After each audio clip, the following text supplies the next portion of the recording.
If you live in the UK, then unfortunately you might miss the lunar eclipse this weekend. But you definitely want to stick around till the end to find out why, on Sunday evening.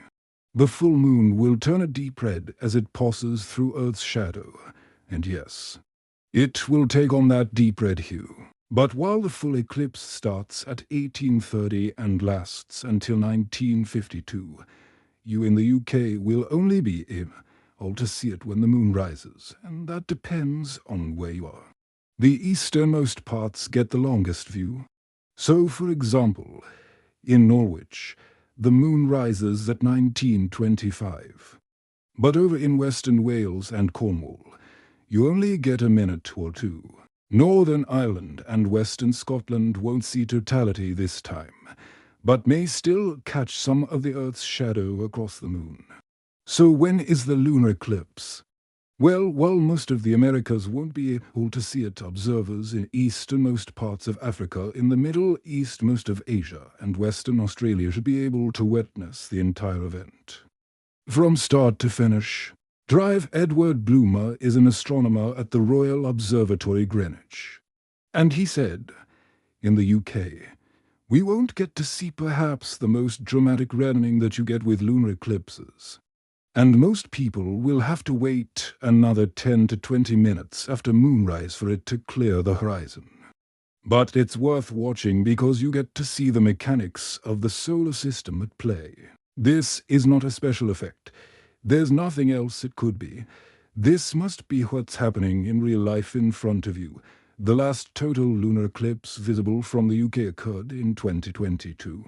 A lunar eclipse takes place when the Earth is directly between the Sun and the Moon, blocking sunlight and casting a shadow across the Moon's surface. During a total lunar eclipse, the Moon is completely engulfed by its shadow, often turning a striking red, before and after totality. The Moon passes through to other phases, penumbral lunar eclipse, a more subtle occurrence where the Moon travels through the outer part of Earth's shadow, resulting in a faint dimming. Partial lunar eclipse, when only a portion of the Moon passes into Earth's shadow, creating a visible dark segment. The entire cycle on Sunday starts at 1628 when the penumbral eclipse begins and ends at 21:55. When the post-totality penumbral eclipse ends, the eclipse is at its maximum at 1911. Lunar eclipses are sometimes referred to as blood moons due to the moon's reddish hue during the event. Throughout history, people thought of it as a bad omen, but really, it's just the refraction of light through Earth's atmosphere, the same effect that gives us red. Sunsets, said Dr. Bloomer. So how does this happen? Well, during a lunar eclipse, the illuminated part of the moon passes through Earth's shadow, which is about 6,000 miles wide, as the light from the sun passes through Earth's atmosphere. It gets scattered by gas molecules and other particles.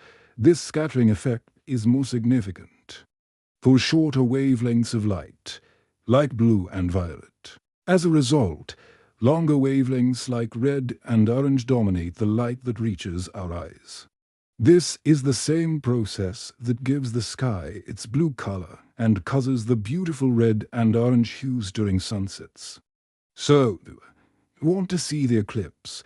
You need to get to a location with a clear view of the horizon well before the moon rises. In a city, that probably means a hill or a popular viewpoint. Binoculars or a telescope will help if you have them.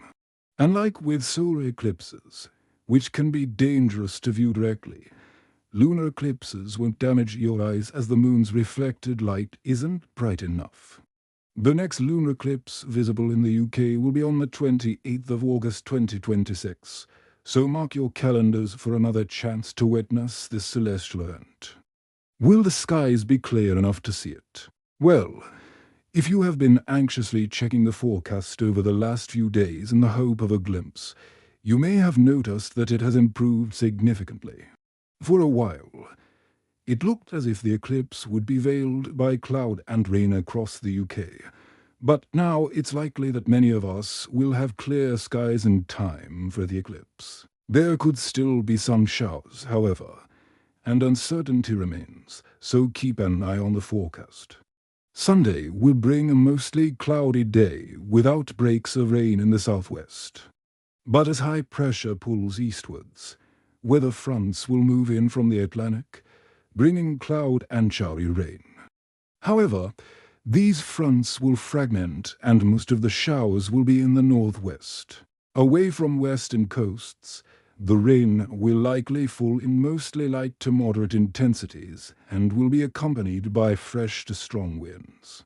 Temperatures will be mild and reach up to 18 degrees Celsius, so hopefully we'll see the eclipse.